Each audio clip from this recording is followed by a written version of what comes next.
let us start. They've done a little draw, and Kevin was the first.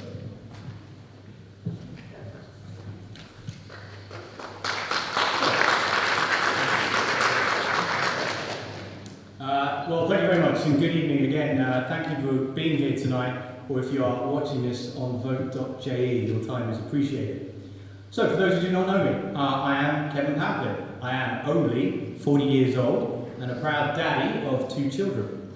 I've grown up in our district during my early years, living at Rosemount Estate, just up the hill here. And in recent years, moving into our family home to care for our grandmother, Barbara Pamplin, I know some of you have known and miss her as much as we do. I'm now proud to be carrying on our family traditions, raising my children, being an active part of parish life, and would be equally proud to be your district deputy.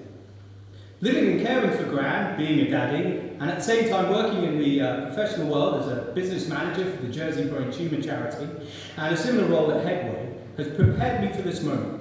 I can assure you this is something that I've just not chosen to do at the spur of the moment. There's lots of points I hope to cover, but tonight is about you. It's about listening and engaging with you, because there are many challenges ahead, there must be no doubt. One of the biggest is we still have to address how to build and sustain an economy that works for everyone. Due to the pressure on resources, we finally have to have a balanced immigration policy. We must seek a review of a fairer taxation system that will require a wholesale review of 0-10. We must root out wasteful government spending to allow us to balance the budget not based on flawed forecasting and sprung-up taxes. We have to invest in education and training, and it is important for us to produce new sources of energy here in Jersey. We need to be helping and investing in local businesses that invest in the island, and we must be talking now to corporations so we can rebalance the tax system to reduce the burden on individual taxpayers. From listening to you as I knock on the doors where we live, the time has come, I believe, to move beyond the bitterness and anger, though justified in many cases. It's consuming local politics and preventing us from working together. We need to bridge the ever-increasing divide to bring us back together. Jersey does best when its middle class does best. One of the other biggest challenges we have to local and world democracy is the degree to which we don't share a common baseline of facts. If we are to address reforming government, which is way overdue, and protecting the island's best interests, then we must be brave to stand up to say that, yes, you are entitled to your own opinion, but you are not entitled to your own facts. How people get information and news has changed. The media, social media, while a great advancement in human endeavour, is at times blurring facts and opinions. That's why our politics is becoming so polarised. We must do and demand better. Now, you may have seen in today's JP, if you still read it, my answer to one of their questions. What was my biggest failure? Well, I started my answer with a quote by Robert F. Kennedy. Only those who dare to fail greatly can achieve greatly. We have to, once and for all, deal with the approach to accountability and the fear of failing on the island. I'm a parent, and I'm creating an environment for my children, teaching them the values, lessons and growth that comes from failure, taking accountability for their actions. We need this brought into political and the island way of life. I believe with everything that I have, that the island's people are its greatest asset. I've seen what happens when people are motivated, organised, inspired. They want that from the government, alongside truth, honesty and integrity, which is why voting is important to start the process of hope with purpose and direction. I'll end this speech by quoting another Kennedy, John F. Kennedy. One person can make a difference and everyone should try, which is why I'm ready to work hard from day one for your family and mine. Thank you for listening.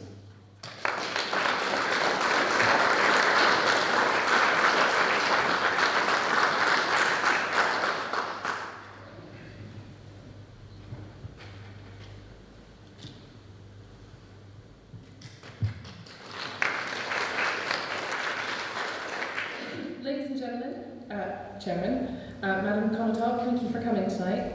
I'm standing for Deputy for St Saviour District 1 because it's the district that I live in, and it's a district very close to my heart.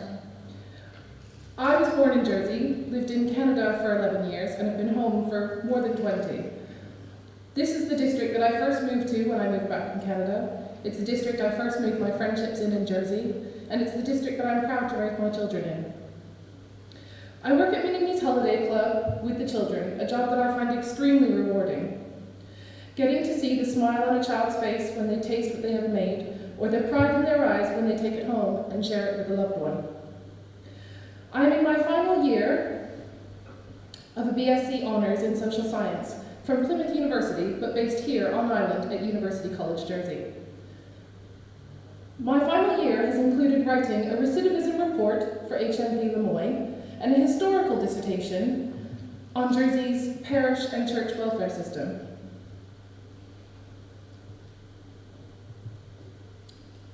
I have completed evening classes in counselling skills because I know the value of being able to communicate effectively and, more important, listen respectfully. I am Highlands College Anti-Bullying Ambassador, trained by the Diana Award, and have been an active volunteer for Caring Cooks. Sorry. Technology not working on me.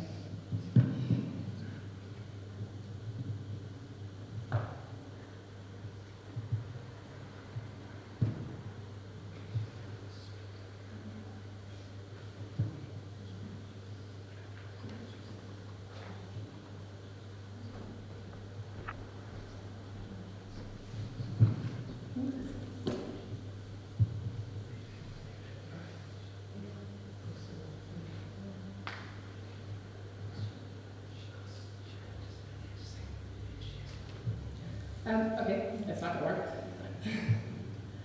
I am the only Reform candidate standing in this district, and I'm standing with Reform for a reason. We are a team, and we have a shared set of ideals. We have a fully detailed 33-page manifesto for those that want a bit of light reading. And it's, when you vote for me, it's not a vote just for me, it's a vote for a team. We want to work together. And that's what this parish and many other parishes have been lacking. Deputies and officials that work together as a team to give what the parishioners need, a voice, to be able to listen to you and work not just for you, but with you. So a vote for me is a vote for Reform and a vote for the whole team. Thank you.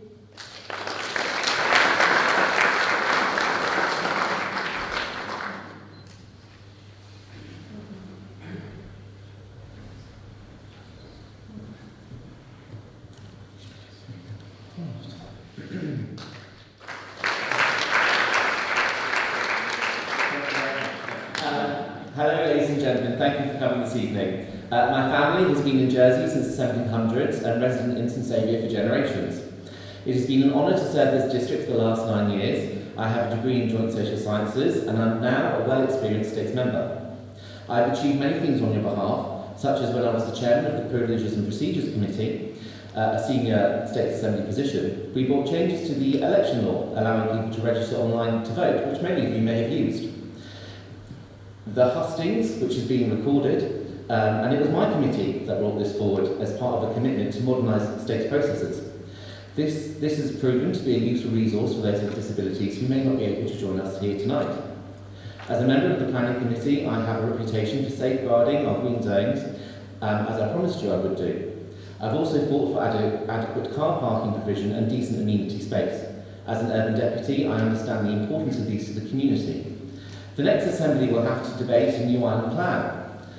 Serving on the planning committee, I have a wealth of experience regarding which policies do and do not work for the island. Therefore, I am in a position to make a positive contribution to this debate. As chairman of the Education and Home Care Scrutiny Panel, through our work we obtained extra provision for children with severe autism. We also brought forward successful amendments to reverse budget cuts to the Education Department. Our recommendations to reverse nursery education funding was also adopted, keeping the universal provision, doing what's best for children and working families. I have also successfully campaigned for university funding, and through my persistence, we now have a better system which shows that an individual can deliver. Within the district, I have campaigned continually for traffic calming measures in crossings on Longle Road, and after 20 years of campaigning, this has finally received ministerial sign-off, and this work is due to commence in September. And thank you to all those who contributed. Together with residents, we convinced the Rose Committee to approve traffic calming measures in Old Brickfield Lane. In order to engage with the community, you will have received my flyers for matters that directly affect us or on bigger island-wide issues, such as the sizing of the hospital. And thank you to those who took the opportunity to respond. It is very important to me to know the opinion of our community, and I am not a deputy that's only seen during elections. As an independent states member who listens to both sides of the debate, I always consider how a proposition will affect my constituents, and in particular Middle Jersey, irrespective of who the proposer is. Representing the district is a great responsibility, as well as an honour, and is reflected in my voting record, which has a 99+ attendance rate. Propositions can be won or lost by a single vote. I voted against the house tax, which targeted Middle Jersey, and it was thrown out on a tie vote, so one vote does make a difference. And you can be confident that I will not dodge votes. When I first stood, you told me that this is one of your pet hates, and I hope that I have honoured that. In the future, Jersey faces many challenges, and I will continue to campaign for a work permit immigration system, which has been partly adopted by the Council Ministers, but we must keep up the pressure. Automation will affect many of our industries, and this will impact on employment. And with the shift from corporation to personal taxation, this will put further strain on states' income. I believe now more than ever that we need to diversify our economy, and I fully support the digital industries, as I believe growth in this sector will provide employment for the next generation. This is why I endorse the Digital Tech College, as we need to train and skill up our local people for the future. I will continue to campaign for pedestrian safety and traffic calming measures within the district, and places such as Bagatelle Road will be a priority. Please see my manifesto for other campaigns, and I look forward to your questions. Thank you very much.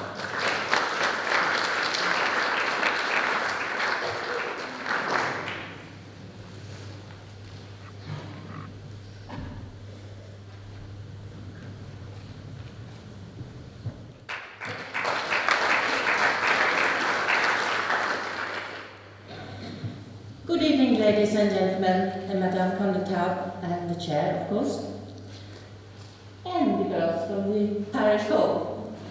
My name is Isabella Lewis, and I'm standing as your independent candidate. I have been involved in the St. Saviour's parish life for many, many years. Parish in Bloom, Battle of Flowers, Honorary Police, as a centenaire, and lately as the chef police. I have concentrated my speech on what concerns you most when seeing you on the doorstep, receiving your emails and your telephone calls. First of all, senior citizens and food prices. Heat or eat should not be in our vocabulary in 2018. Food prices has risen by 4% in the last year. I want to increase the level of pension to match this. I will challenge the ministers so it can be secured before the end of this year. I will protect pensions by ensuring that the budget is in place for the future. Our senior citizens deserve a good and secure quality of life by being able to stay and cared for in their own homes if they so wish. The Social Security Scheme was developed in the 1950s. Now today it holds 1.75 billion in ring-fenced funds. Surely the fund can grant this. Affordable homes is not affordable any longer. A two-bedroom house costs about £350,000 and with a deposit of £60,000. And with a very high rent, it is extremely difficult to save up for a deposit. I will petition for the return of the state's housing loans to enable people to get onto the property ladder. So far, the parish has successfully built and provided housing for over 50s. Now it's time to provide housing for the young parishioners. Immigration is also a concern. I will support an introduction of work permits and background checks. We will always need to bring in specialist skilled people to our island, and we need to be flexible to support the construction, agriculture and hospitality industry. As we speak, hospitality has 200 1,500 vacancies, and construction is going to need a huge workforce to build a new hospital and other ongoing projects. They are working closely with Highlands College, who are doing a sterling job to training new recruits. But there is also room for retraining and apprentices. And of course, traffic. As the former chef de police in St. Saviour, I'm very aware of the ridiculous and dangerous speeding in our district. I want to reduce the speed limit on certain roads, such as Dyke Road and Rue de Pré, and monitor speeds on Longwood Road and Bagatelle Road. We have young children, visually impaired, and elderly hugging the walls in fear of speeding traffic. The honorary police are constantly monitoring and stopping drivers, and I, as a former centenaire, charging them all the way to the magistrate court. Still, lessons are not learned. I better stop now. Thank you.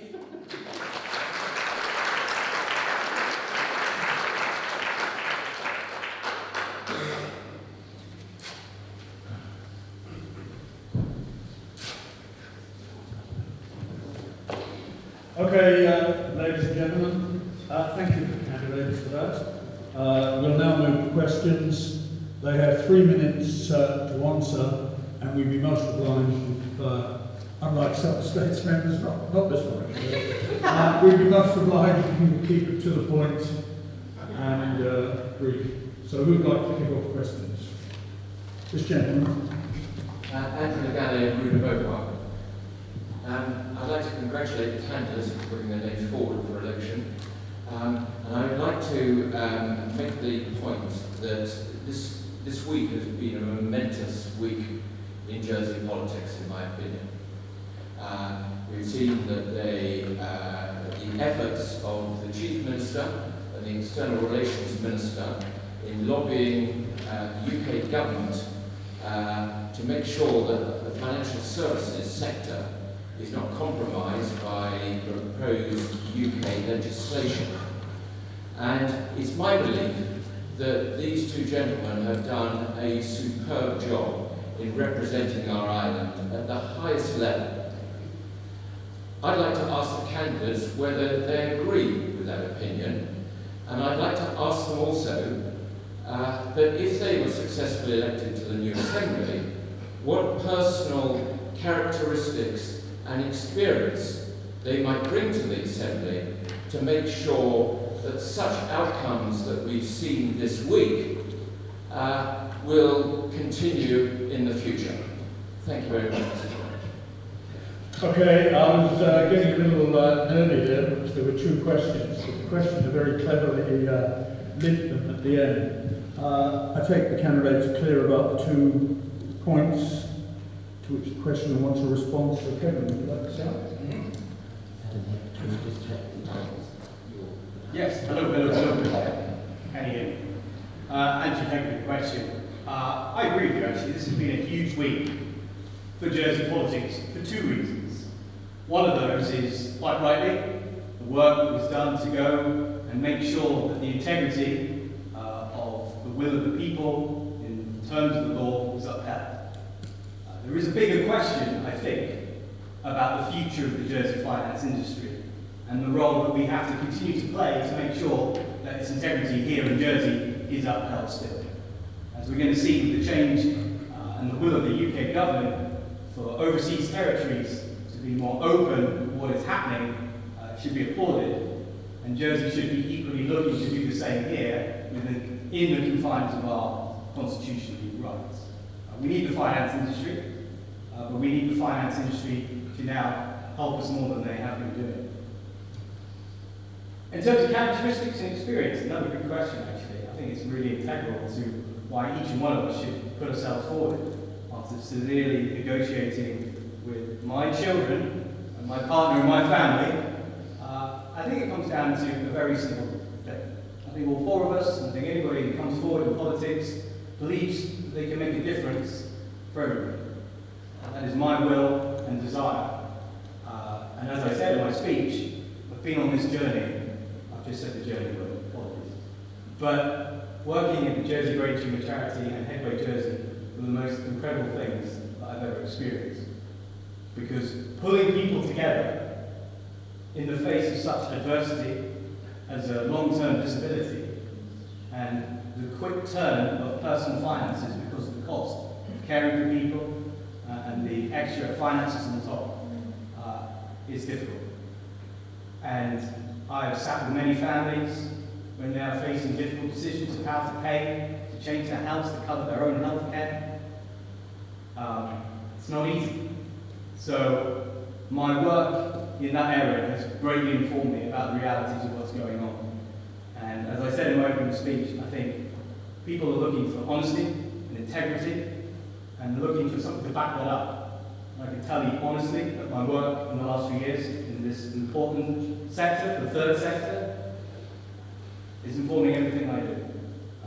And lastly, I would say being a dad, I have to be held to account for my children. And when I go home at night, I have to be held to them. And that is equally being their role model and backing that up in the larger world. So thank you for the question.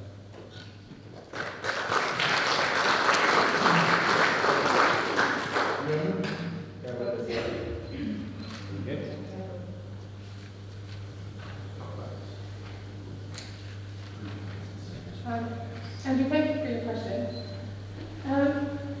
I think the decision with the Chief Minister and the work that they did this week was amazing, and it's definitely the right choice, and thankful that it was overturned. I do feel that the argument is probably not over yet. We are going to have eyes on us with Brexit from the EU when we know what that outcome will be. I think it's very important for us to support the finance industry. They are our biggest contributor to our GDP, and they can't be overlooked. We have to work with them, not against them. From my personal characteristics and what I will bring, I have gone back to university quite late in life because I realised the importance of education and having an academic degree behind me. And setting a role model for my children was important. I have life experience. I know what it's like to live from paycheck to paycheck and not knowing where money's going to come from, put food on the table the next day. I've had problems with Social Security and with student finance, and I received one letter a couple of weeks ago about student fees for my maintenance, asking for proof of a letter from another Social Security department based in the exact same building, because they don't communicate with each other. So I think my experience in counselling skills and communication will definitely go a long way. I think states departments need to talk to each other more. I think there needs to be more communication between them. And for me, being part of a party, I'm held accountable not just to the parishioners, to the State's Chamber, but also to my party members as well. So, thank you.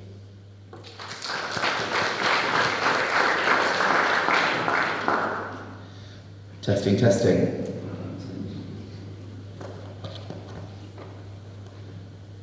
Oh, right. I'm just going to hold it. Mr. Alley, thank you very much for your question. Representing the interests of Jersey abroad and protecting and fighting for the finance industry in Jersey, I absolutely agree with your sentiments regarding the assisting the current senators. I think what we also have to remember, though, is Jersey has always been a cooperative jurisdiction. That's why we've been put on the leading tax groups in like the OECD groups. Jersey had a beneficial register of beneficial ownership, which it did share as and when with the UK tax authorities. Of course, the issue was about whether it should be public or not. The issue was if it were to try to be forced, of course, that would have created a constitutional crisis between the rights and privileges that have been bestowed upon Jersey. So in that sense, I think, of course, there is more which Jersey will have to fight its corner for, but I would certainly agree with you that those key players have done a good amount of work. As for the personal qualities and experiences that one might possess, I think as a States member you have to be determined, because there are many hurdles and barriers put in front of you. So for example, fighting for things like university funding, which I've done for the past 3 years. I lodged an amendment, didn't get it, sat from 2 scrutiny reviews looking at the funding situation, still didn't get it, and then at the 11th hour, by constantly putting pressure on the tax ministers, of course, we do now have a system that will benefit many of our young people. In that case, you've also, I think as a States member, you've got to have a backbone. You've got to be prepared not to back down. You can sometimes, as a States member, face bullying from the public, from the media, from other States members, and you've got to be tenacious in actually fighting for what you believe in. I think another quality, of course, is you've got to be approachable. Within the district, people will call you up, sometimes in crisis. I've been bereavement counsellor, I've been relationship counsellor, I've been social worker, all the unseen work that a States member has to do. Because at the end of the day, sometimes a States member, when everything is going on, you're the person that people will turn to in crisis. And that's incredibly important. People should feel that they can approach the parish deputy if they've got a problem with social security, education, housing, etc. Also, I think you need to be constructive. I think sometimes some members can be a bit too purist, they're not prepared to compromise, they're not prepared to work with people. Sometimes they've got a very dedicated view on what their way is, and sometimes it isn't necessarily always the best way of doing things, and you do have to listen to other sides and try and build on functions and systems. And as for experiences, I think I outlined them in my opening speech, so I won't go over that again. Thank you.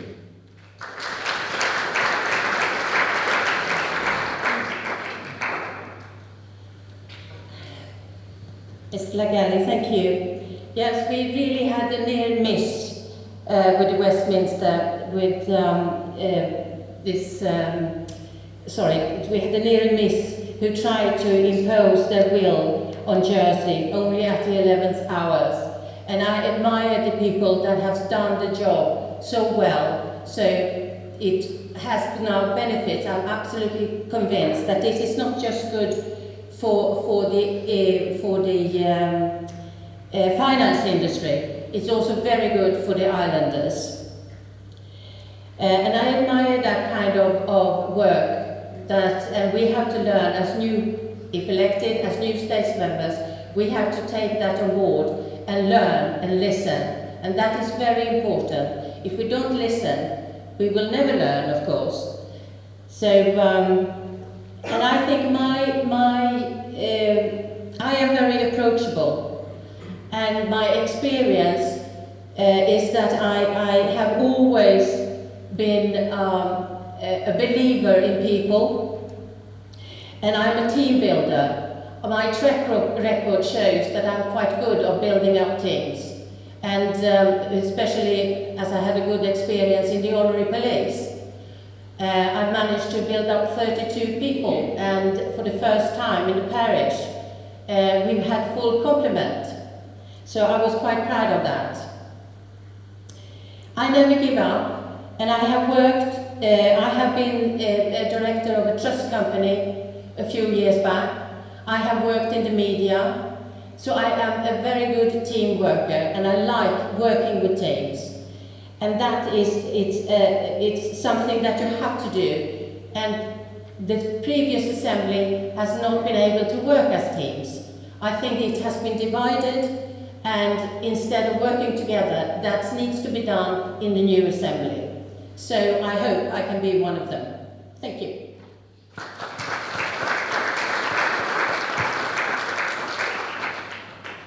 Okay, thank you. And the gentleman there.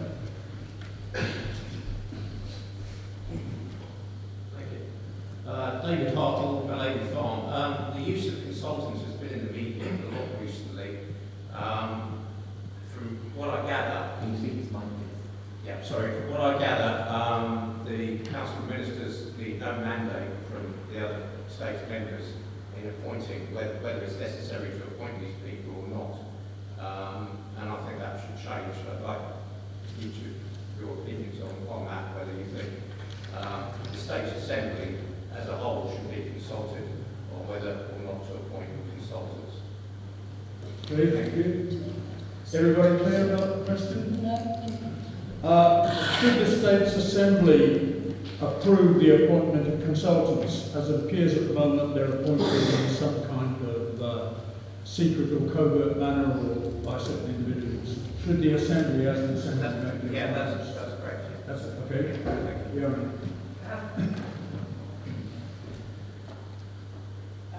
Easy answer is yes, absolutely. I think a lot of money is spent on consultants, which isn't made aware at the beginning how much it's going to cost until too late and the public are in uproar about it. I think there needs to be more transparency, not just with consultants, but with government in general. There are too many decisions being made that the public aren't consulted with. So I think it's not just the chamber that needs to make the decisions, but I think more consultation needs to be done with the public as a whole.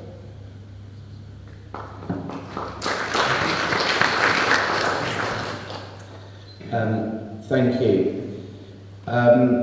Should the whole States Assembly decide? Probably not. I think that would be quite a cumbersome process. What I can say though in scrutiny, when sometimes we do go out for consultants, for panel advisors, we do use local people. Sometimes we do bring in academics from outside who have great credibility and skill to our reports. But what the process there is, it has to be approved by Chairman's Committee. So there is a panel of politicians which do actually have to approve your budget before it can be spent. So perhaps a better way, instead of at the moment where as soon as the budgets are approved, the Minister, because his corporation is sole at the moment, has the right to discharge the monies of his department as he sees fit. Perhaps a better process would be, when it comes to consultants, either you have ideally I would have a committee system, so you'd have a committee looking at it all instead of actually just one minister approving it. But in the meantime, perhaps it should be, you should have a joint council minister's decision in agreeing the use of consultants rather than just one minister, and that might be a better way where more questions are asked, probing questions about the worthwhile of consultants. I'll give one, for example. We completed a review about the Nursery Education Fund. Now, we said that actually the way in which the department wanted to proceed was not in the best interest of children, and of course we did that fairly cheaply on scrutiny.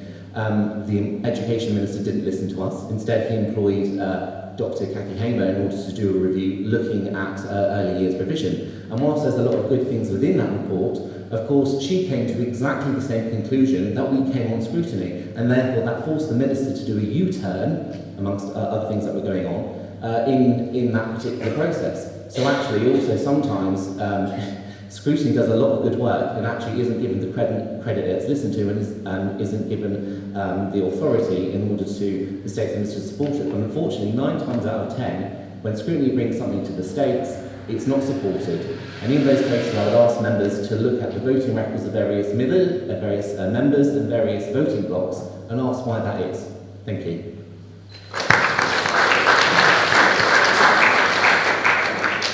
Thank you. I will pick up on what Jeremy said about scrutiny. It's supposed to be a critical friend of the ministers. And the government need to be more transparent and give all the information. Drip feeding costs money. And that costs a lot of money for all the projects. And I think that's why it has been spent so much money in the last 3 years. So I do think we do need the consultants, and I do believe that the Assembly should appoint them so they get the right consultant. But the whole Assembly need to be involved in that process. Thank you.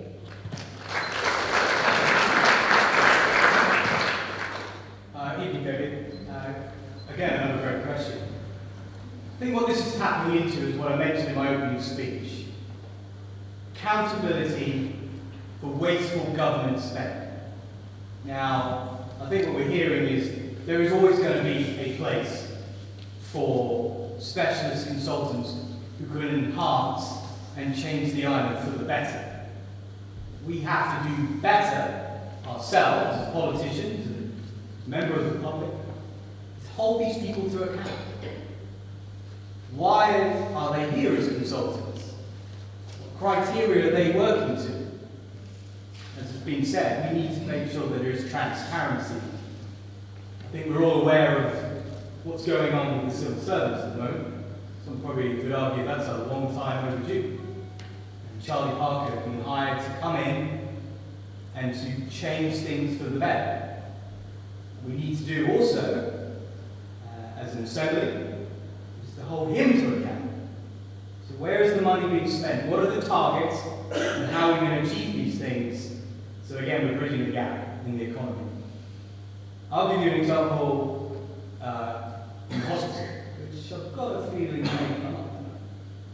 I had a meeting with Andrew Mitchell, the cardiologist, some may know him. and he talked about budget control and how the money is spent. And at the moment, he has a doctor that they've had to go to an agency to pay for, and his wages are more expensive than his. And he's only here for 6 months that he's going. How many more consultants do we need to bring over to be told that is just terrible economics? We've seen it in the NHS, the amount of money that's been wasted, and we cannot afford to do that here. There is absolutely a time and a place to bring people in. Because we're an island, we're isolated, and we can all learn from each other. Absolutely, but we've got to be careful is that we bring somebody in who can see it fairly and transparently and can recommend. But we, again, need to listen and act in the best interests of everybody. So yes, consultants have a place, but yes, we need to watch how much money we're spending because, as we all know, we don't have that much money that we used to. So thank you for the question.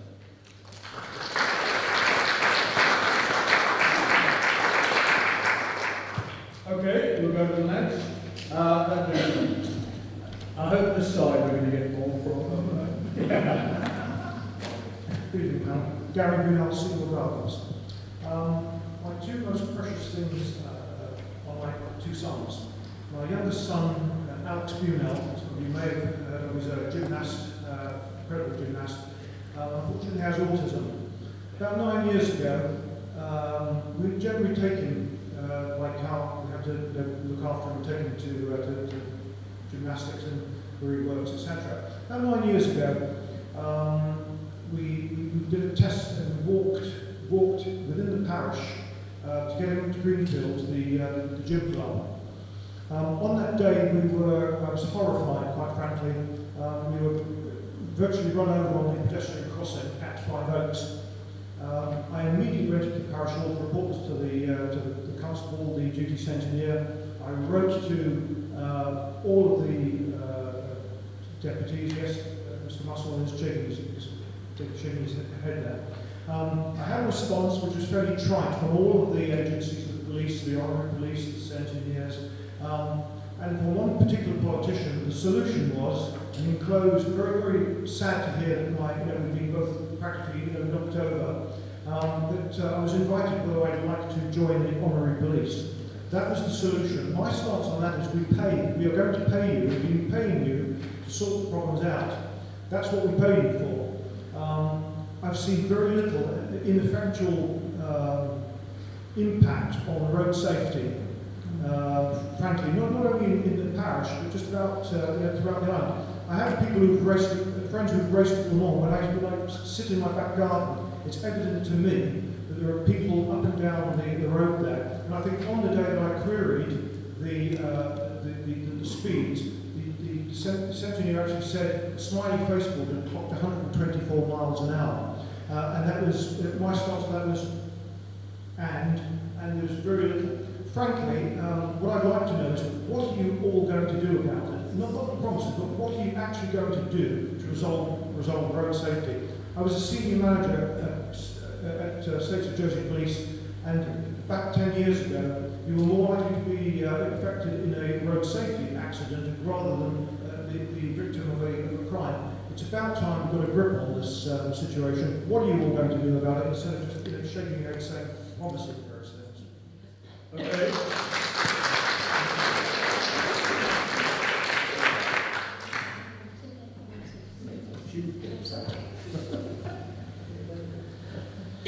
Yes, thank you, Mr. Brunel. I remember the situation, and of course, on that day, I was very sorry to hear what happened.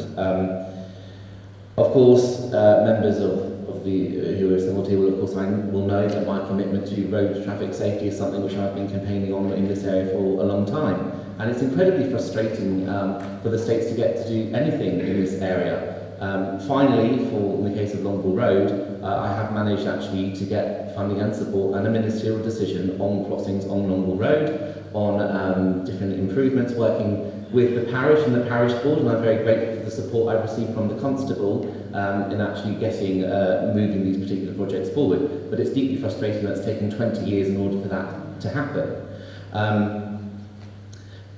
The other issue is, of course, with the Home Affairs Minister on our scrutiny panel, we have raised continually the issue of speeding. I think there was a study recently. The police joined in with a wider campaign looking at speeding, and of course in Jersey it was well over the expected limit, despite the fact that it had been advertised.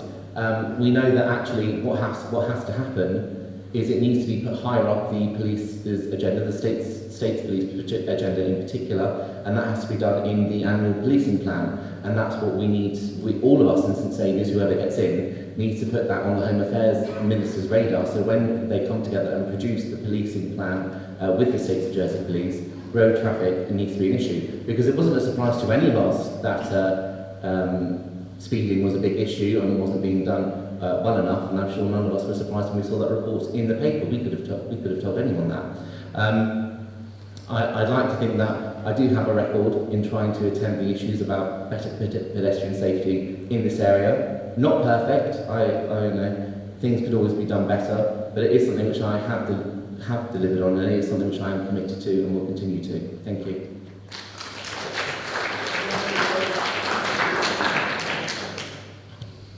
Thank you, Ms. Whitnell.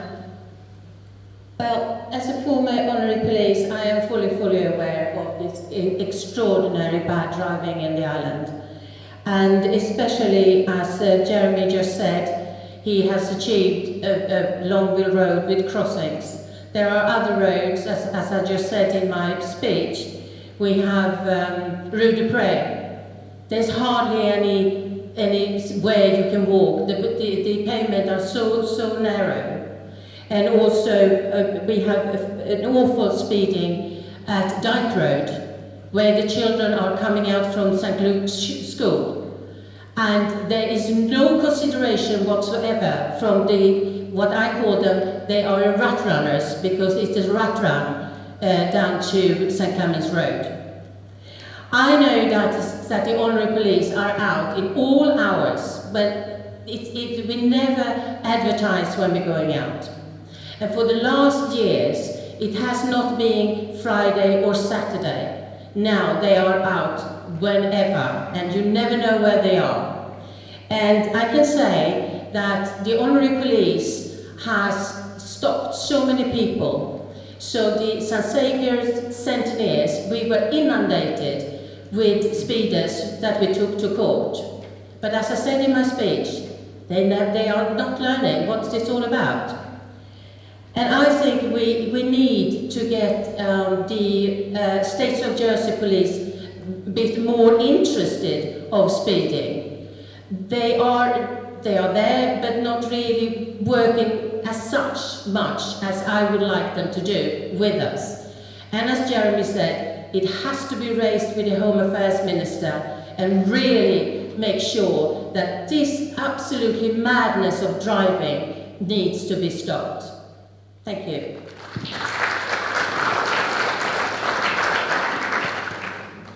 Good evening, Gary. Can I just start before I answer your question to read something I put out on social media about Alex, just for clarity. I know he's since retired. He is an inspiration and he's been to many people, and I know he will continue to be. So. And lucky to be alive. Absolutely, and absolutely lucky to be alive. I'm so glad you brought this. I had a feeling it was going to come up today. Is Philip Blake here? I couldn't see Philip. Philip Blake is, for those of you who don't know, the States of Jersey Road Safety Officer. He lives in our district. I've spoken to him in this campaign about having a more active presence with us. Whoever's elected, to come around and speak to people and see these areas. That's one of them. At Headway Jersey, one of the prime areas of our work was education. It was going into schools, it was going into businesses, and talking to people about the consequence of actions, about the work that we do. If somebody is needing help from Headway Jersey because they have been involved in an accident, either on a bike, or as a pedestrian, or in a car.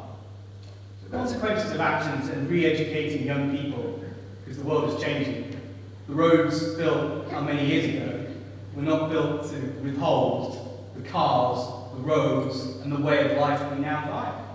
How many times have you walking around our district, around the island, where you see somebody doing this? Stepping out because they're on these things. We have to educate everybody. Everybody here has a responsibility. We set up a scheme at Henry Jersey, a pledge scheme, that everybody, cyclists, pedestrians, car drivers, we're all in this together. And we came up with a pledge that simply, we just got to take better care of each other and be more aware of each other. That's accountability. So for me, it's the coordination of the third sector, charities like Headway, the Road Safety Panel as well, and bring everybody together. Because when people are organised, and we have facts, and we have consequence, and we have people who can tell the stories that you have told, or sadly, worst case scenarios, this is what's happening. You cannot ignore it anymore. So you asked what we would do. What I would do is, we need to set a target to reduce the incidences and the conditions that cause these sort of things to happen. We need to set an achievable target working with the people that I've talked about. We need to support the honorary police more in our parish, publicly, collectively, as a community, and we need to have a presence on our roads. And as a dad, and as somebody who was run over on a pedestrian crossing, we believe, as I've been around the world, the longer we leave this, how long will it take until we get a more serious accident until we finally do something? So again, Karen, thank you.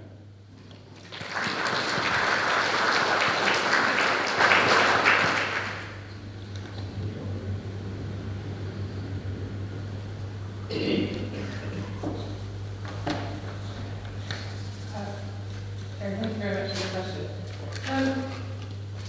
I don't know about you, but I am so sick of hearing the same issues coming up over and over again, and nobody's voice being heard, listened to, or responded to. I had a feeling this would come up, and I actually met with Cindy a couple weeks ago, and we talked about this issue about road safety now, and she has been working really hard with the right departments to make sure that changes are going to happen. So I'm not going to stand up here and try and take credit for nothing that I haven't done. It is in the pipeline already. I can show you with that. But I think this is the time for change.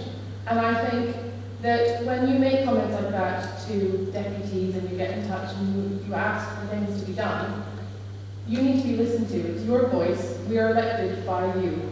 And this is why I'm standing with Reform Jersey. Because it's not just me that your voice and your concerns would come to. It would come to a whole party.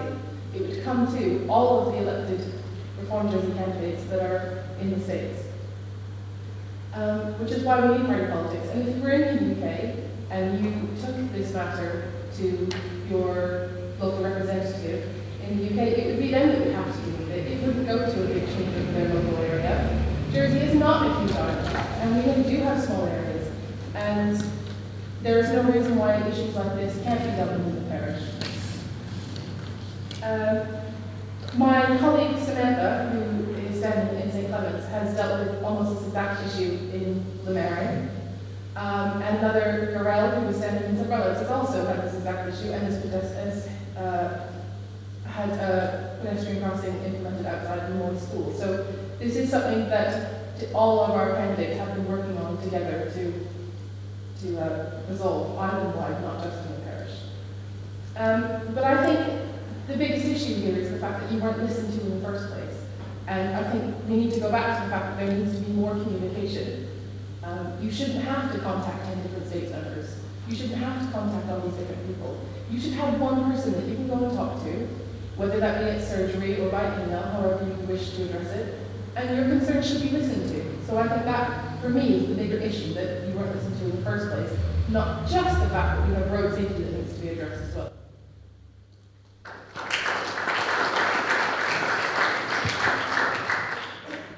Okay, we'll take another question.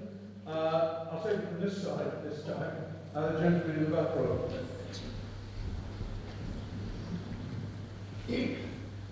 Thank you. Ian Ford from Bagger Row. I disagree with most of you on that last point.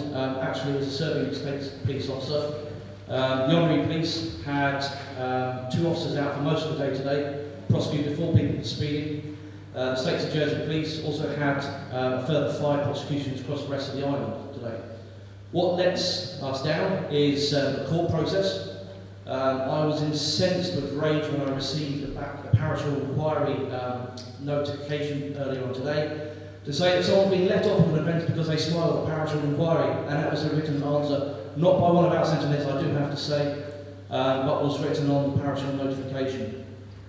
What will you do as candidates, if elected, to try and impose tighter restrictions and the penalty properly done at magistrates' court and parish hall inquiries?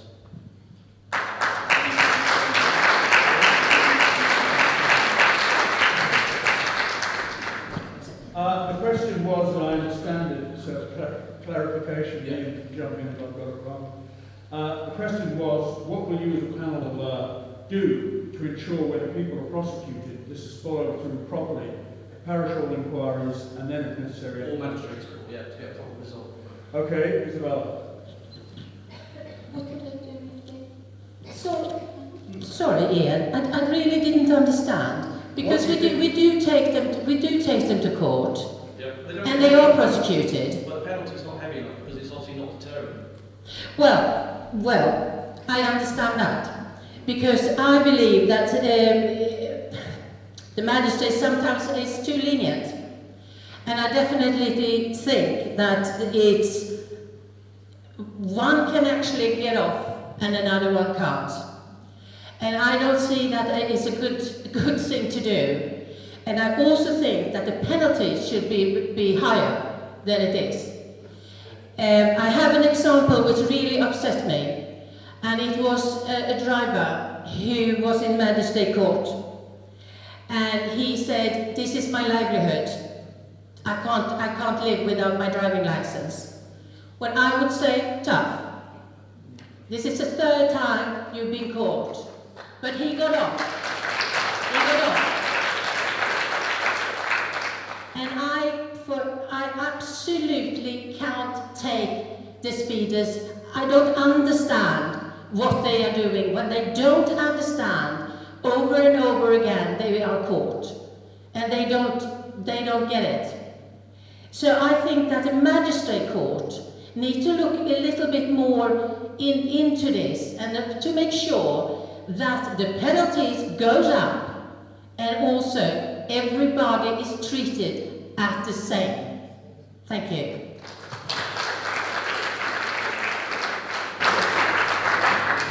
Thank you, Ian. I can tell you're very passionate about this, and thank you for bringing that passion across. And I think it's these sort of comings together. Why do we only do it during election time? Let's increase coming together as a parish. Let's support the constable, the centre-heads, the honorary police. Let's all get together. Let's educate each other and support each other in making a difference. Have a through line. I'll go back to what I said in my opening speech about teaching my children the accountability of their actions.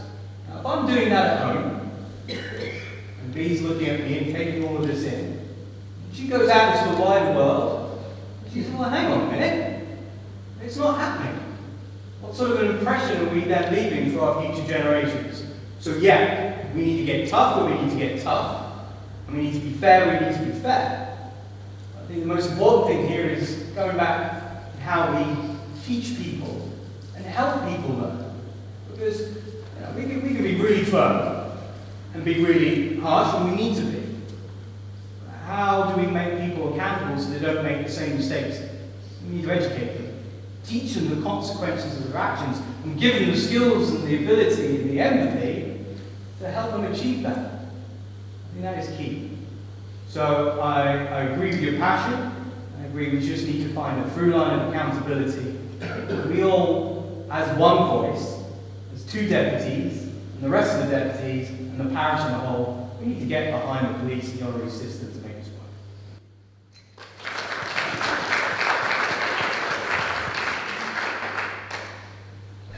Sorry, this is like a game, I'm sure. There you go.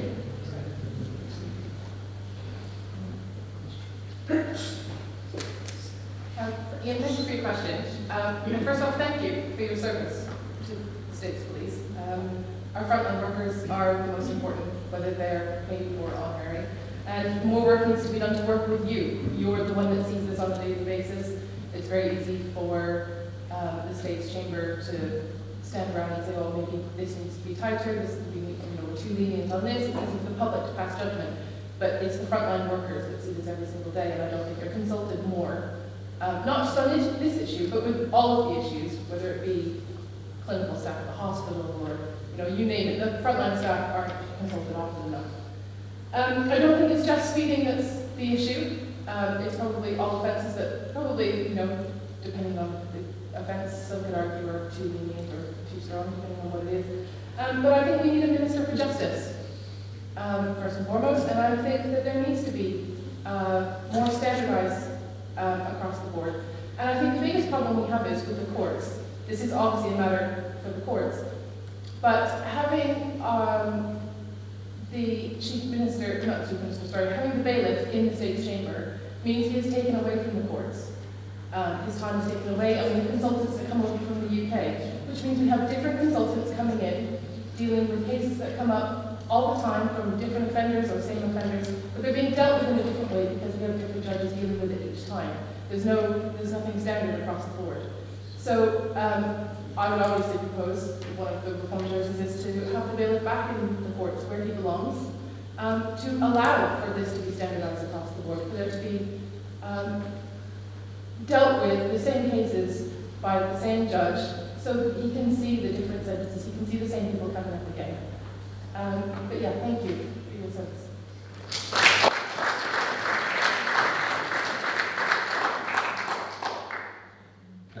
Ian, thank you very much for your question. I think we just need to take a little step back here and remember states members are there as lawmakers, they're not there as law enforcers, and they're not part of the judiciary. So I would be very wary as a states member to start telling a judge what sentences he should and shouldn't be giving. If there is a problem with the law, then fair enough, that is for the states members to deal with, and I think the issue you are raising is within the schedules of the law about what the minimum sentence should be, and it's not strict enough, and I think that is the core of your question. But I think sometimes people do turn to states members, but they're not fully aware of actually what powers we have, and sometimes I know I've been approached many a time, people thinking that I have policing powers when I don't, and I have to refer it to the correct authority. Now sometimes that leads to great frustration for some people that it's not me personally dealing with it, but as a states member, as a deputy, I don't have policing powers. Also, I mean, we do have to remember that the way that the courts currently work is they do have guidelines that they've got to work in between. Of course, they'll know the previous, the case of the individual when advising the sentence, and of course the law also has to be proportional. So sometimes you do need to take into individual circumstances what is right and what isn't right. But if the community is of the opinion that minimum sentence isn't enough of a deterrent, then absolutely that's not a difficult thing actually for a states member to change. That's something a states member could do. Of course, we do have the role of a Minister for Justice. It just currently sits within the remit of the Chief Minister currently. So again, there is that opportunity to take that forward.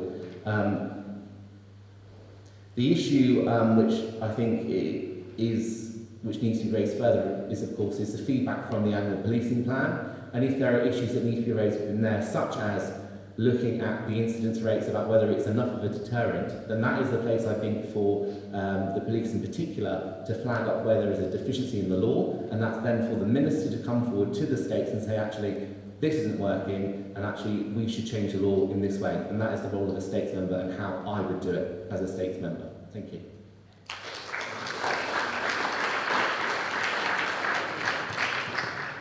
Thank you, Jeremy. Okay, we'll stick with this side. The gentleman in the back row. Another gentleman in the back row. Greenwich slavery. Following up on the last question, will you change the law in respect to speeding? Yes or no? Secondly, I heard talking about working together, talking together, etc. Therefore, will you attend parish assemblies? Because the attendance record is lousy. Sorry, Mr. Witts, there are two separate questions there. Yes. Which is your favourite question? The first one. The first one. Since there's a yes or no to both questions, I think we can take both, can't we? Okay, you put the point. So will you change the law re-speed And if I get the second one, will you change the law re-attendance at the state? Will you attend parish assemblies? Okay. And Mr. Wicks asked that the answer be yes or no. Wow, For it's both. okay. You like that? Well, you try your best.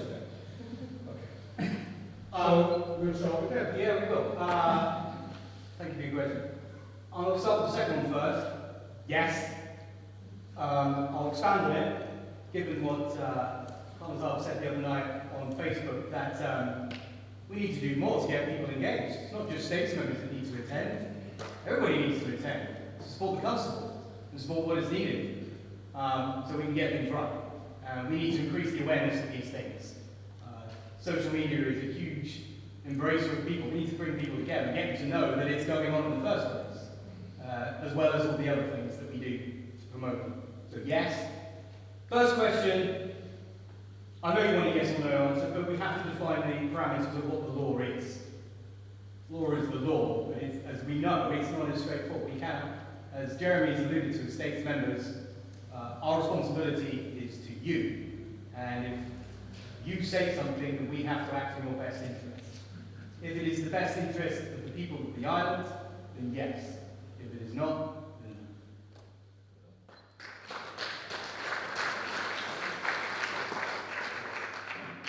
I should stop doing my jacket. Take it off. You're welcome.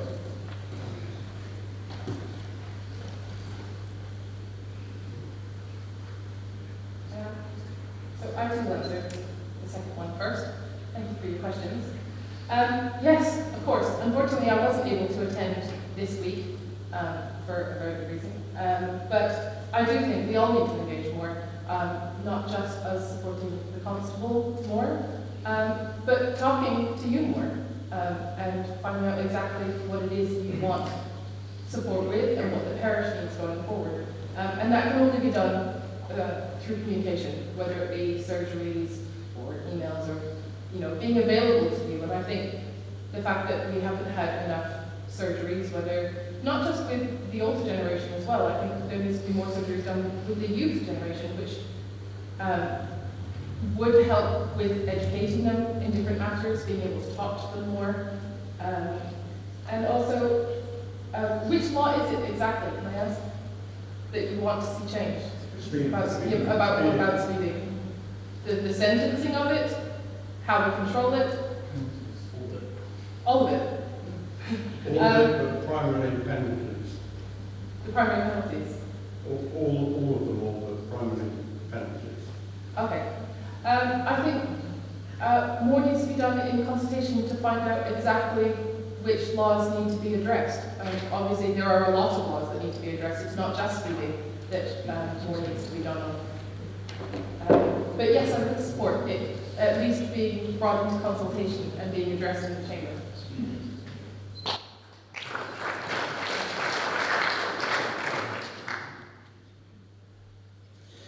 Thank you for your question, Mr. Wicks. This specific question, will I change the law?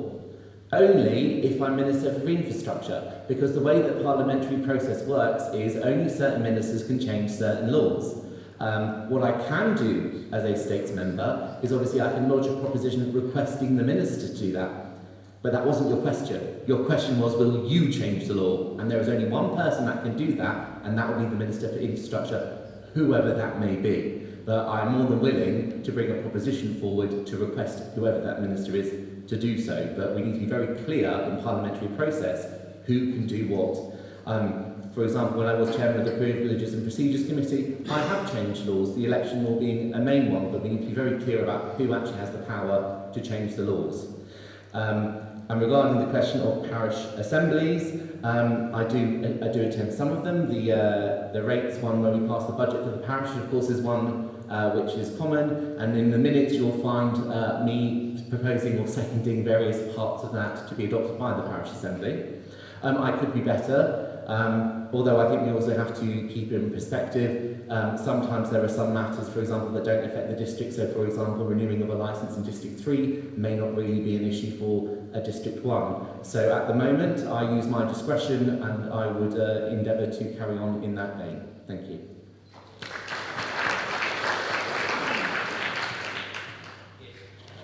Mr. Bits. Well, if I could, the first question, yes. I would like to change the law. As you could hear, I was very passionate when I spoke about speeding. And if I could, Jeremy knows how the procedure goes in the States. I don't know at the moment. I don't know that at the moment. But yes, I would. Regarding the attendance at the parish assembly, of course, that is part of our community, that we attend the parish assembly. I will even go so far that we also should attend the parish different events to build up a good community, also to get to know everybody who actually are there and who are our neighbours, and also together with the other deputies. We need to be there for everybody. Thank you.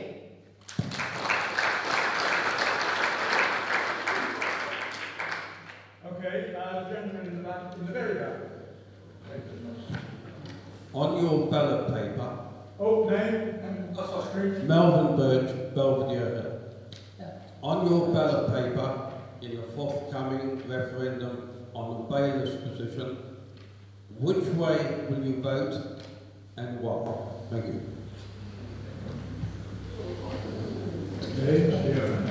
Moved already, that's conservative. I have mentioned already, Reform Jersey does have a clear policy on this in our manifesto.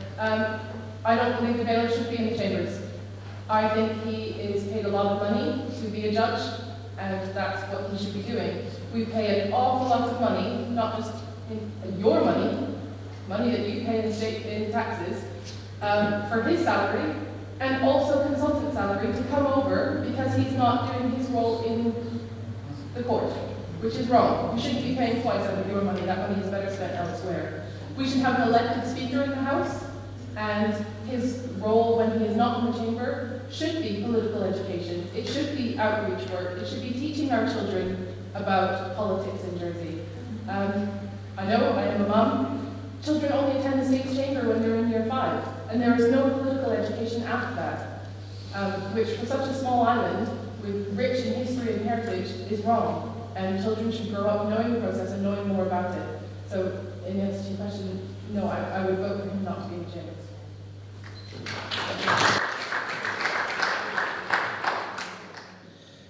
Yeah, I mean, this is one of these issues which some statesmen get very hot under the collar about the role of the bailiff. Unfortunately, I take a more neutral approach, and I've always said, whether the bailiff presides in the States, the work will get done. If the bailiff isn't in the States, the work will get done. The key to me, and this is why I'm not sure how I'm going to vote yet, the key to me is if you are going to replace the bailiff, it has to be done with someone totally impartial. I've been to many Commonwealth Parliamentary Association conferences. Many of the people there complain about whoever presides over them, complaining of partiality, complaining of bias.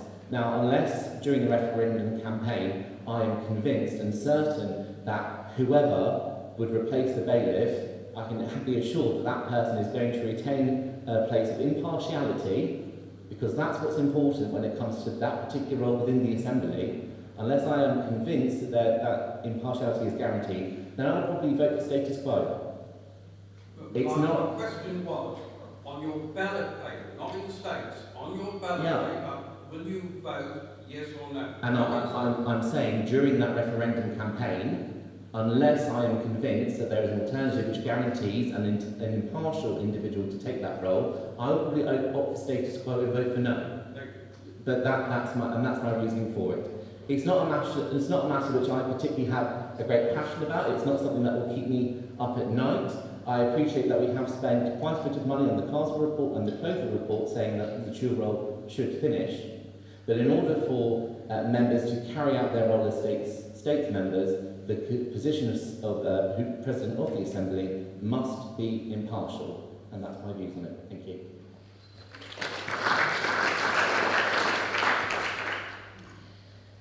Well, this is it's a difficult question because I'm very much a traditional girl. I don't want to change tradition, and I think the bailiff, that's its tradition. What's happened if let the bailiff go, well, I think a lot of things will fall apart. I actually think that who's the next? Will the constable goes? It will be a completely new assembly. And I'm actually would like the bailiff to stay. And if you say that the bailiff is not doing his job in court, well, I can guarantee he does. He is in court and he does a sterling job there. And if he can't be there, he has somebody who can. And if there's any debates in the States that he should not be there, he walks out. So for me, at the moment, I would like to see the bailiff stay. Thank you. Thank you.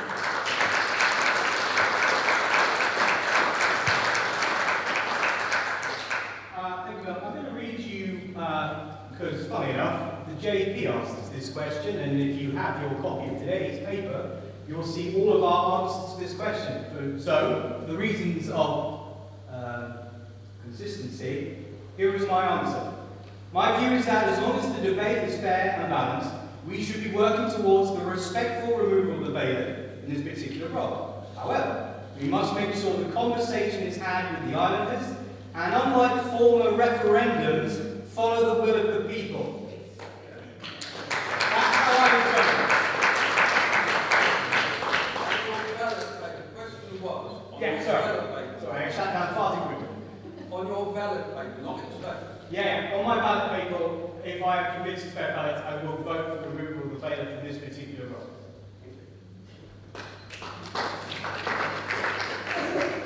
Okay, another question? The gentleman on the side, yeah. And there's a young gentleman here. Okay, and that will be definitely the end question. Yeah. Peter Willis-Wood of Grey. Your balanced argument, or unbalanced argument about reducing speed limits will do nothing for this gentleman's case. Reducing speed limits, you're fooling yourselves that that has any bearing on whatsoever on speeding. The only thing you can stop it is policing. You've got to police it better. No question. Speed limits have been reduced by Deputy Nolan in his last few months of his office. It's ridiculous. You've just got to police the existing limits to what they say, and you will stop speeders and enhance these ludicrous penalties. The penalties are not strong enough. They don't discourage anyone. So your question is? My question, sorry, is leading into that. In terms of the probably long overdue traffic calming measures along the road that Deputy Massimo has been fighting for and now hopefully will get, is it true that it's costing £250,000 to install 3 pelican crossings? And if that is the case, do you not think you have a responsibility for the public's purse to spend money wisely? Do you think that is good value for money? Value for money is something that the statesmen of the city have forgotten in many recent years. Okay. So, as I understand it, the question is, there is allegedly going to be £250,000 spent on traffic improvements on Longville Road. Is that value for money? And we start with Jeremy, I think. Thank you. So the answer to your question is no, it is not just 3 crossings on Longville Road, and I'm more than happy to share with you the detail in the Infrastructure Minister's ministerial decision, if that hasn't got to you already. Yes, it includes 3 crossings. It also includes lots of alterations to the pavements, redesigning different areas, putting anti-skid measures down, for example, to help with braking in various aspects of the parish, which of course costs money, as well as putting bumpy tactiles for our blind people. What was very interesting is actually during our campaign, the amount of individuals with sight problems, and actually they came to us and expressed their problem in getting up and down and across the road. And the independence that is going to give to those individuals, of course is worth it. Sometimes we actually don't spend enough money on actually helping and supporting the disabled people within our society.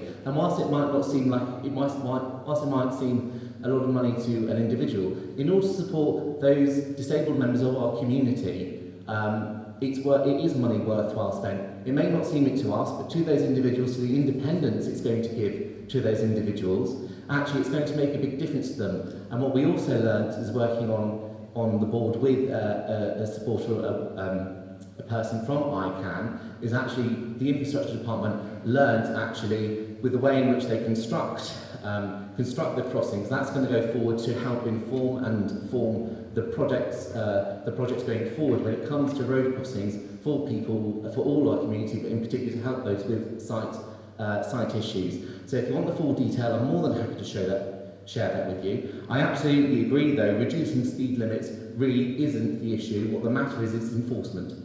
And as I said in the previous answer, that's about the Home Affairs Minister putting it as a high priority within the policing plan. But do I think after campaigning for so long for these improvements, when it's going to help the elderly, those people with disabilities within our community, no, I don't think that's a waste of money. And I think they're going to really welcome that when it's done.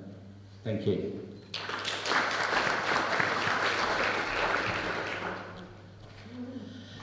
Thank you.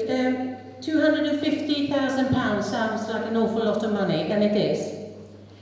And but safety is paramount, and Jeremy has worked really hard on it.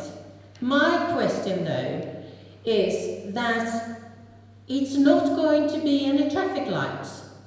It's not going to be pelicans.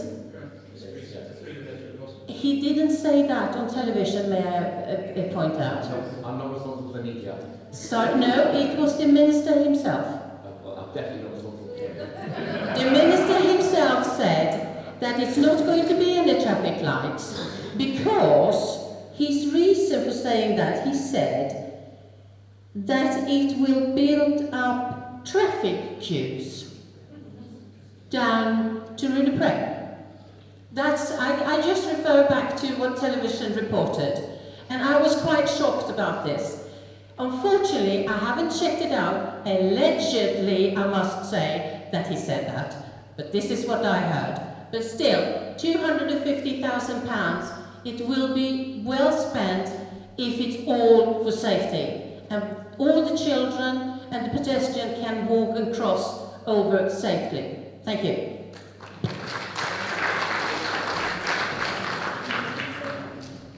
I didn't catch your name, sorry. Peter, thank you, Peter. You're quite right, speeding is not the main issue. It is a issue. And it's good of you to mention the report from the infrastructure department, because Headway Jersey studied it very carefully, because actually one of the top reasons for issues on the roads was carelessness. Speeding was actually quite way down. So I go back to what I said earlier. It's bringing everybody together. From the third sector, the charities, the road safety officers, the parishes, the centenniers, the Norwich Police, looking at the overall picture. Now, in regards to your question about spending money, as we've seen all too tragically on the roads of Jersey, can we really put a value on the cost of somebody's life? We've seen the tragic circumstances, some of the decisions of some of our roads, not in our parish, but in others, caused problems, overspend of money, which was unnecessary, and in one case, sadly, the loss of a young life. It's carelessness. It's looking out for each other. How have we become this island where we're debating this? Isn't Jersey better than that? Are we all supposed to look out for each other as a community and hold people to account? So, in terms of this road issue, I don't think you're ever going to please everybody. But I think we have to question the money being spent. As part of this deal that has been talked about, was also the inclusion of a pedestrian crossing outside Springfield Stadium in Headway, at the same time that this is being built. Why are we waiting so long to do all these things at once?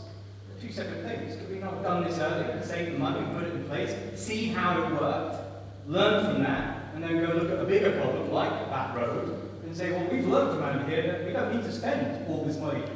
Save money by doing it this way. So we need to be careful again with how we're spending our money. We have to be all investing properly and looking out for each other. So yeah, thank you for the question.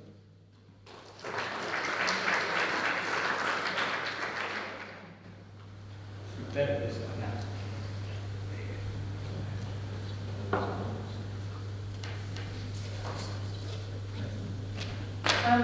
So I have said I am a mum to 2 young children who play in the district. They run around and play outside. My eldest actually walks our 2 dogs down the road within the district. The cars and the speeding is a big concern for me, especially when my children are out. And it shouldn't, as a state, we should not be reactive. We should be preemptive. It should not take for a child to get hurt, for somebody to get run over, before we do something about it. And you can't put a cost on safety issues, on things that are going to protect people. I don't see why we have the technology out there for whether it be license plate recognition to enforce speeding, and we're not utilizing it. There is a lot more that can be done with technology that, as a whole in the States, that we're not. Because the law doesn't support it. Yeah, The law well, it doesn't needs support to. fixed penalty notices. It needs to. The law does need to support it. Because there has been a lot of cuts to frontline workers, and the amazing job that the police do, they cannot be everywhere all of the time. And there needs to be more done to support them and keep people safe at the same time.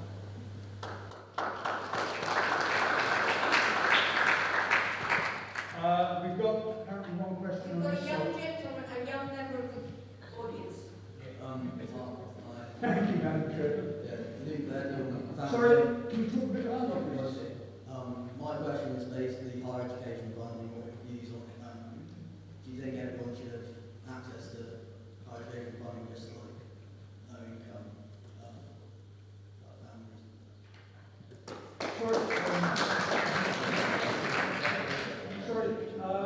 What you're asking what the candidates are going to do about people on low income, is that correct? No.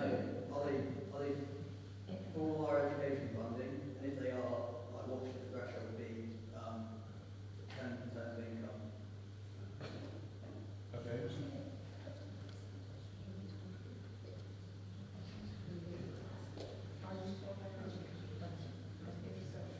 What should the threshold be?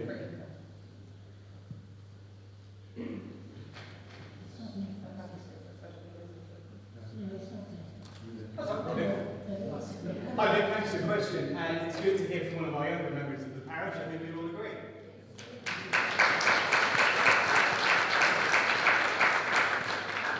Okay, I think this taps into an issue that we've all seen recently. Firstly, I believe the future States Assembly, and me included, we should launch a substantial feasibility study assessing the benefits of the creation of a recognised university in Jersey.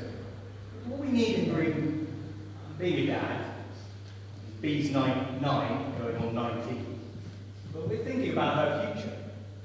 She's not fully formed yet. My son, who's 16, taking his GCSEs, who's revising tonight, I hope he is, he's yet still not to make up his mind what he wants to do. What we have to provide is choice. We have to, again, fund the choice correctly. Now, if we were to change our tax system to make it fairer, if we were going to look at 0 to 10, start talking to corporations about finding out how you can help us, this is one of the ways we can help.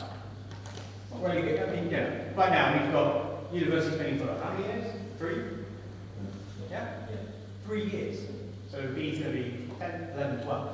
So that doesn't solve the problem for the future generations. We need to get better at that. We need to get better at funding long-term strategies, not coming around the circle every 3 years and realising, oh, we've got to deal with this again. So it's important, yes, but what's equally more important is the funding behind it and the choice. And the pressure that's put on young people that if you do not go to university, you will not succeed.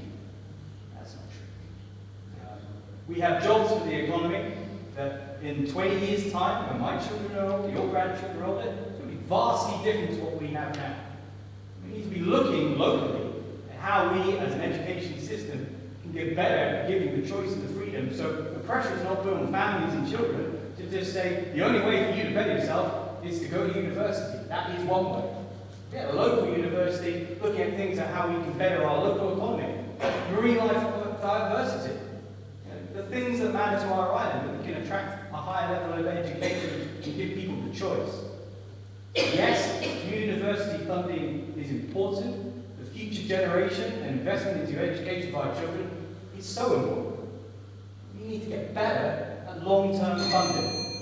So yes, and the question of thresholds, we have this problem in the charity sector when, should people with thresholds be costed and charged to going over to supporting their loved ones who are having cancer therapy? No. And it's the same with thresholds here. Let's just make it fairer. Let's not just sit around looking at how much money we do or don't have. Let's just get it fair. Excellent.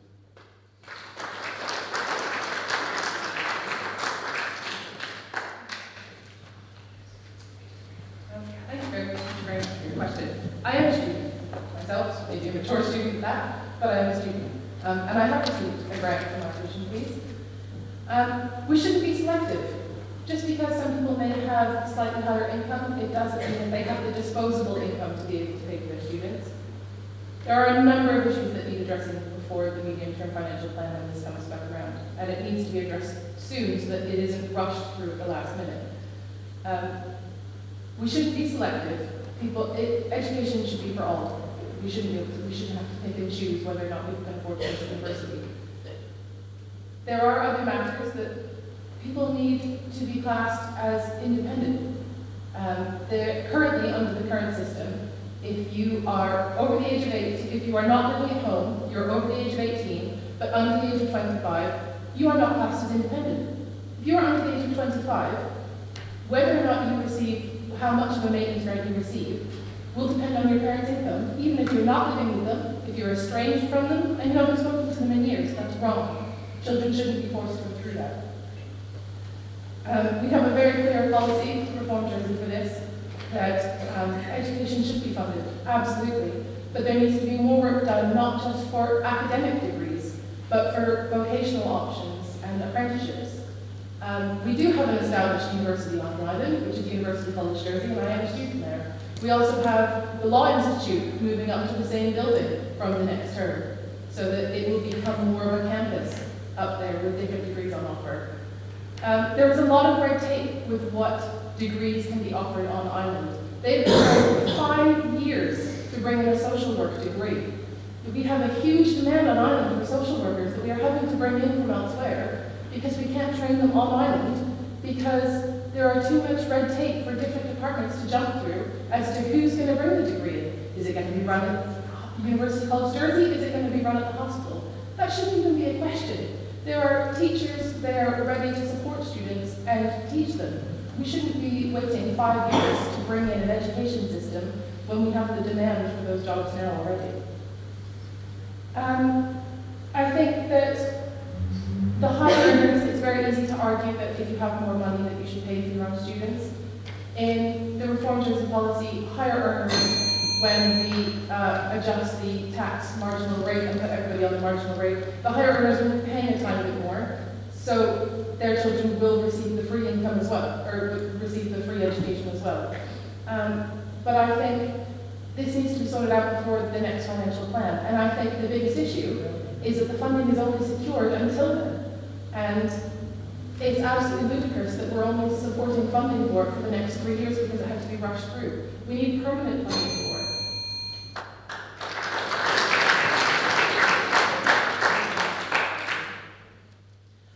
Thank you. University funding. Well, my position is quite clear. I've been fighting for better university funding for the past 3 years. And had the Council of Ministers listened to me 2 years ago, we would be in a much more certain place than we are now. So I'm absolutely committed to that. But in every report and every speech I've given on this subject, I have always said that there are valid careers and opportunities which do not require anyone to go to university. And within that debate, that always seems to be forgotten, and it shouldn't be.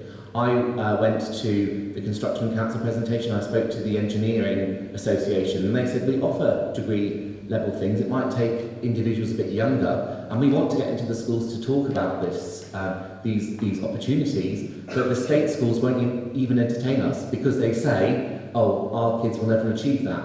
That's appalling. That is absolutely appalling. That shouldn't be the case. And I said, well, wait a minute, this can't be right. I said, no, they let us into the partly funded schools, the private schools, but not the state ones. That's not right.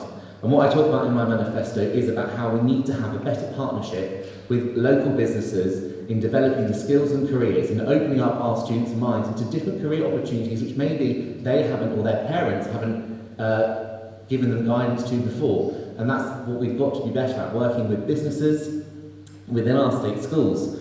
And also, of course, we mustn't forget that in building our economy and diversifying it, of course, we need to back the digital skills agenda. We need to put funding into that in order to give an alternative for our students. And you might think, oh, it's all a bit geeky. It's not all a bit geeky, because you need to be able to design a website, you need to make logos, so there are creative skills within the digital sector. It's not just about dots and dashes, you know. There is a much wider spectrum of skills which are required within that field, and that's absolutely something which I'm committed to within my manifesto about digital skills.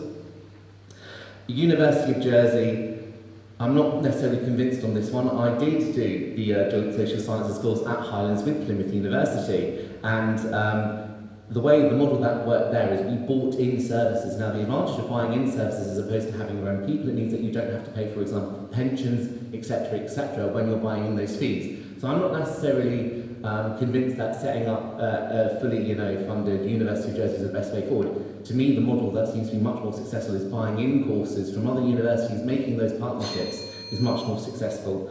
And as for the threshold, I've done 2 scrutiny reviews. I can talk about that to the time come to the end of time. But the point is, we have to see how this system is. It's an interim system. It must be reviewed. There will be some kinks to iron out, and that is the piece of work which I'm committed to working on. Thank you.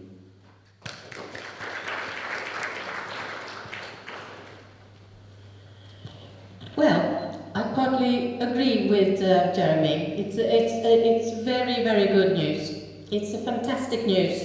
And I'm delighted that the students now got their grant. But as the previous candidates have said, 3 years is not enough. We need to make sure that this is maintained for our future and for the future youngsters and the future children. We have been to a lot of meetings and meet a lot of business people during this campaign. And I also, as Jeremy has said, heard that a lot of businesses are so willing to help and to be there for our students. And like Digital Jersey and even the construction industry, they are all there, but we need to have that information, and we need to get that information out to the students. And yeah, that's all I want to say really. It's out there, and I think now the eyes are open, and it's getting, the youngsters are getting a better place for continuous studying in university in England and then come back, or having the chance to hook up with the businesses here and have a good education. Thank you.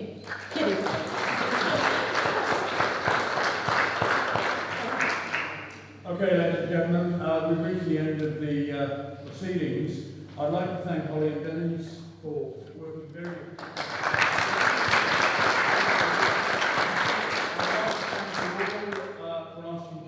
We've had, I think, a very good variety, even if I haven't quite got the meeting some, but that's my fault. So thank you very much to the questioners. Thank you all for attending, and I'm sure you would all wish to thank the candidates. It takes a lot of courage, as Mr. Galley said earlier, to stand up here and expose yourself to